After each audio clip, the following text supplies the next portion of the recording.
We'll start a chronometer so I don't take too much time. But what I wanted to say just very briefly is that I'm now working in Trieste for a field work or a sort of project of research or an encounter with what happened and what is happening in Trieste in the mental health care and in the general healthcare system and the relation between healthcare space and emancipation, democracy in the crisis. So what I try to present here is in a sort of way a glimpse, a point of view, a very little piece of this work I'm encountering. So it's a very initial take on this, on some of this question, and I'm trying to take it on a boundary that is not my boundary, on a limit for me that is aesthetics, arts, and a language in which I can understand some of the references, for example, you were making now, but sometimes I feel uncomfortable. But I think that uncomfortable is a very important position from where to think. So I would like to start referring a bit to what I've listened today, and then I will enter into a sort of prepared presentation. Because I think that what Nick was saying about to be in common is not to be free in a way, actually is something very important, because the question is of an interdependence against something, against the permanent process of dispossession. And I feel the one attempt of defining what is the common that resulted to me very interesting this morning was what Aigul was saying at a certain point. She was saying, when she was talking about Hassan Hassan, she was saying is the production of what we are together with somebody else. Actually, she said is a fight for making the other part of the production of what we are. So what is interesting is that reproduction becomes a becoming, and becomes a becoming with the other. No, it's not it's not the social production involves the other in order to become social reproduction. So I think the common maybe lies on this ground, but as I like the point of Carlos on this equality, and I think that the point is that the politics of the commons, the production of the commons, or the social reproduction of the commons, starts from a position of subalternity, and I refer here to the politics of the governed that Partha Chatterjee has used, so the politics of the most of the world, the people that is in a relation of antagonism with the state, but is also a series of politics that are the politics of things, because when you are, Gramsci says, the subaltern is defined as a thing. And when we'll go for a moment in the asylum, the question is exactly that. The people was a thing in the asylum. The being closed in the institution is to be produced as a thing by society. But there is an important, I think, an important distinction between what could be a politics of subalternity to what is a politics of subordination. The subordinated is under and ordered. The subaltern is under, but in common and against. So I think in this point, what we see is that violence and the Fanon concept of violence is one of the most important starting point to think what is the commons, and this subalternity is not that the commons starts where we are happy and where we are free. The common starts to be when we are in conflict, in a position of subalternity, in a position of violence. So, in this sense, I want to start from. I hope that it doesn't start as to. I don't want to. Okay. So this is in Italian, but I will have some. No, I don't want you to do this. Okay, so we'll have to keep it like this, but it's good enough. So this is in Italian. This is a text book by Leonardo Sciascia that you may know is a Sicilian writer that I like very much because he has somehow transformed in the 60s and the 70s. This book is of 67. He kind of uses the Foucauldian practice of critique in order to write noir. So you read the noir, and it's about a practice of critique. And what he does in this book, he finds it's called the death of the Inquisitor, the Inquisition. And so what he does is that comes to analyze something really interesting to me: the walls of the cells where the Inquisition would detain the heretics in Sicily. And what strikes Sasha of these walls is that Pitre calls them palimpsest of the prison. So what is a palimpsest? I would say that a palimpsest is the detailed definition of it is a document where many things are written on different levels. Parts of it are written over other. We would have notes when you have that constitute a palimpsest, no? So he says that the palimpsest of the prison, what strikes Sasha is the multiplicity of voices taking ground on the wall of the cell of Palazzo Chiaramonte, and the way in which words of desperation, of fear, awareness and prey, irony and remembrance, the images of saints, allegories and dreams, this is part of the translation, constitute what Sasha defines as the most living and direct testimony of the experience of the Inquisition. So what is interesting to me is that the testimony, the witness of the Inquisition is the wall. The wall is a thing, is the politics of thing, in the sense that is the wall the one that produces the connection between one and another person detained in the cell. What is the inscription on the wall of the cell? Is the moment in which the person that is compelled, detained, and destroyed as a thing starts a conversation with the identical experience that somebody else will live in that same room and in front of the same wall. And that wall becomes the place where this institution of a space of commonality comes out together with the one that was there before and the one that will be there. It's a silent conversation that allows the inmate to become a living agent in and against the endless and identical objectivation of confinement imposed by the institution.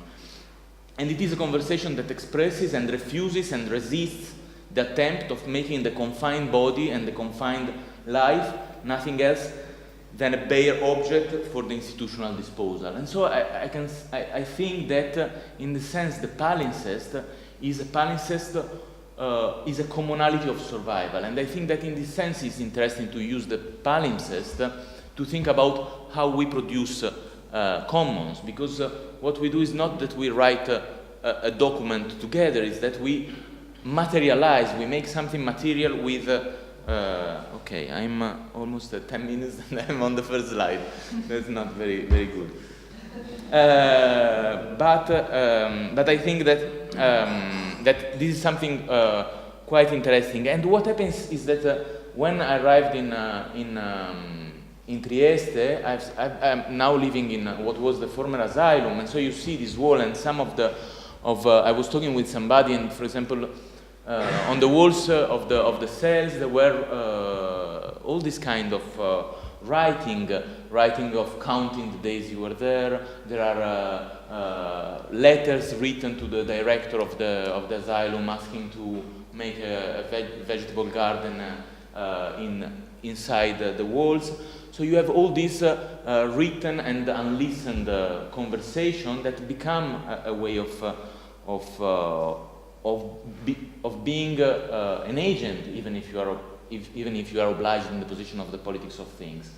And when the asylum is finally opened, and when the space of what was the asylum becomes a space of the commons, what is interesting to me, what is striking to me, is the fact that people start to write on the wall, outside the cell, and in a certain way there is an explosion of that practice of commonality of survival as a commonality of emancipation.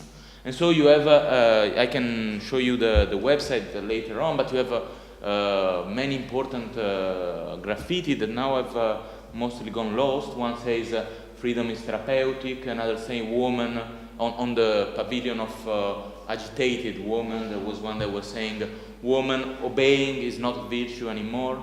There is another that I really like that saying entering outside. And the artists of the Laboratorio P intervene on the walls and the floors of the asylum, on the furniture of the asylum, exploding a practice of expression that was typical of the institution.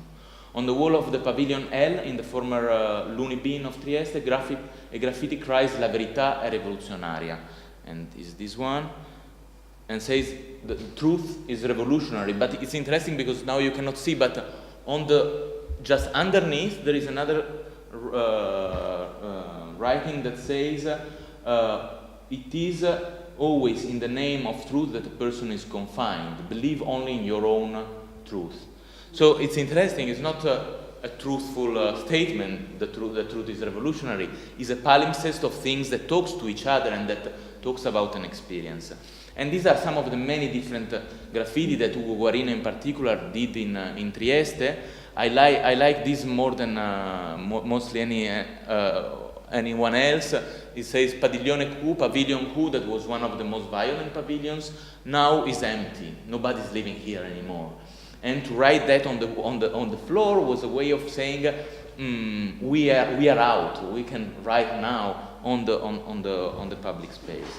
So writing on the walls becomes a practice of proclaiming an appropriation of public space, a political voice that is composed through a palimpsest of walls, of floors, letterboxes, and throughout the city, and so becomes a palimpsest of the commons.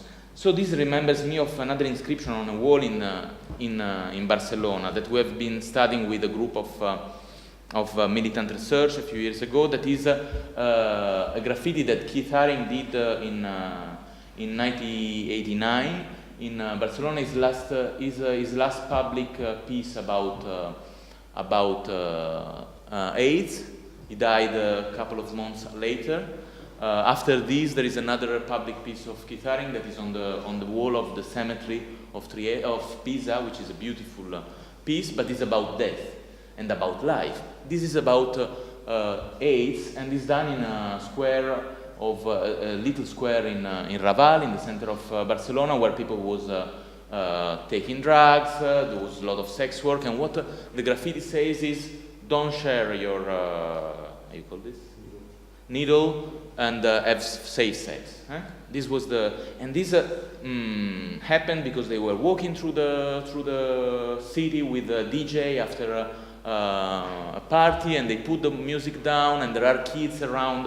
There are some beautiful footage of when they were doing that, and it started to be really a piece of discussion, this graffiti, because the people that was working there, like for example sex workers, were saying, this is a disaster for us. Everybody is now stigmatizing us, and so people started to write on that, and canceling parts became like a very palimpsest again. And I think it was intended as a practice of intervention, of pedagogy in a way. Keith Haring was dying of AIDS. He wasn't an external sociologist or anthropologist. He was part of the problem.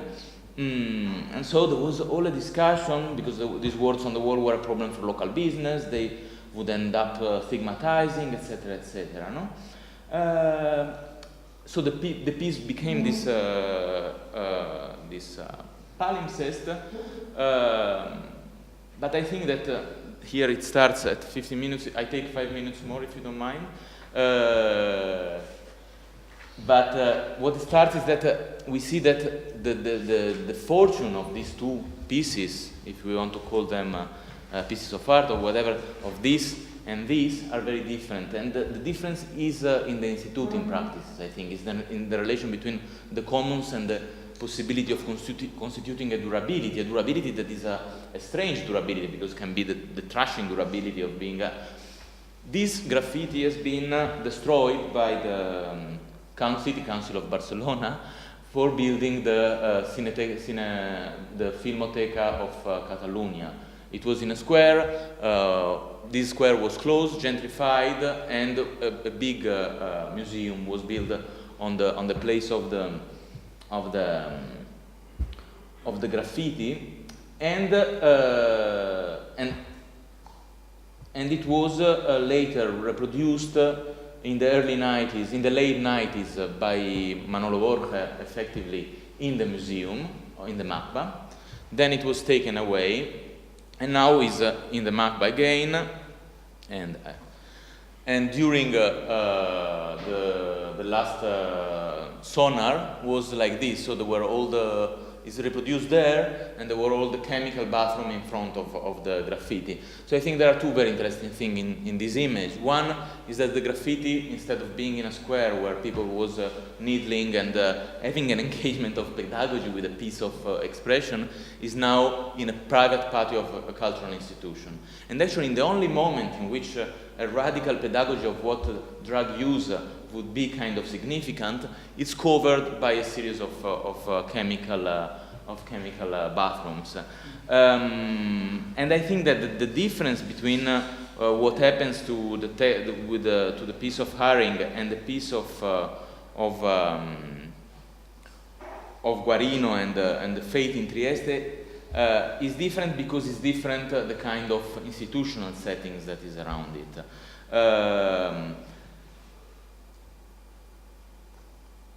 In Trieste, this different practice of care was made possible by a new generation of users, nurses, doctors, and citizens that inhabited the asylum as a space of experimentation. There were a lot of these practices going on, and a lot of practices in the field of arts that were accompanying this. And now, the point I think in this photo that is very interesting is that underneath there is this reversal of the meaning, and then there is written bar. Okay, bar means coffee shop. And because on the side there is a coffee shop that is run by a cooperative of mental health users, and in front of it there are 5 cooperatives of gardening and one of fashion cooperative and so on. So what happens is that there is a production of an ecology of care and commonalities that makes possible not only the survival of the piece that sincerely is not so important, but the fact that this space remains as a palimpsest of the commons, and therefore a space where the inscription and the accumulation of a series of meaning, the correction of the slogan, as you were saying before, is possible, and therefore the meaning is continuously reinscribed in the present. So this, I think, is a beautiful palimpsest. This is one of the first letterbox where mental users that were in the asylum put on their letterbox their names and receive their post at their home instead of being contained in the asylum. While this one is the wall of the house of one of the most important Italian poets, which was quite crazy, Alda Merini, that has been sold last week for 5,000 euro to a private collectionist. So we have 3 different endings of the thing. One is a public institution that now has the possibility in the MACBA, I think with the City Council of Barcelona now, there is the possibility of changing this logic. We have Trieste, that is something happening but always fragile, or we have a complete privatization of the palimpsest of the common. And so, in 1 minute to close, I think this can give us a series of words about what is a palimpsest and why a palimpsest is an interesting word and practice to think about what is the commons. I think there is a point of presentism, as Isabel Lorey talks about. There is an element of materiality of language, of art and language in a way. There is this idea of a subalternity, that is a situation of power and of this equality in power, but also a capacity of being alternative and producing an epistemology of the South, as Boaventura Santos puts it, that is the production of knowledge as a production that engages with imagination and reality as fields of commons. The commons as imagination and reality together as a collective production of imagination and reality. And so I think that actually is not so much a matter of a semiotic as Carlos was saying, but is the way in which the semiotic are challenged by linguistic pragmatics, linguistic semantics, this capacity of disarticulating the fixity of knowledge. And so I think that this one of the first images that was done inside, this was the collective journal on the walls of the asylum when the asylum was still closed, and the first moments of transformation were happening, and was written with the users, in that moment inmates, and was saying from asylum Q we have moved to asylum M. But the asylum is still as an asylum and is an institution to be destroyed. Serigraffato dai collettivi from the artistic collective in the psychiatric hospital of Trieste. So I think that this was my idea of what is a palimpsest and why this is related to the commons.